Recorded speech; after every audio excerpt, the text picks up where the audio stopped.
Hello, welcome to LJ VOGUES OQC sampling inspection process before bulk shipment.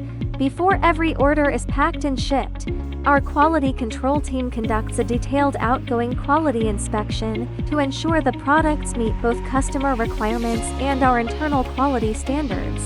First, we check the overall appearance and cleanliness, making sure there are no stains, damage, loose threads, or unusual odors.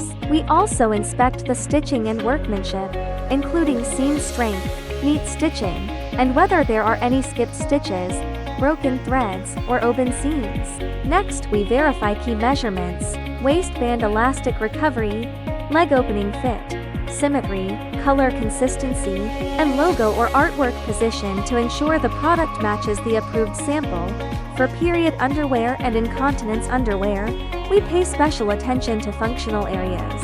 This includes checking the gusset layer alignment, leak-proof barrier integrity, absorbency level, rewet performance, leakage risk, and wash durability records, ensuring the product performs as claimed. We also verify the care label, size label, barcode readability, packaging condition, packing quantity, and SKU assortment accuracy.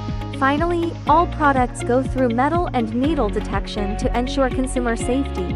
Once the sampling inspection is passed, the QC inspector signs the report, the supervisor reviews and approves it, and the goods are then packed and released for shipment. At LJ VOGUES, we control every detail carefully so our clients can receive safe, reliable, and consistent products.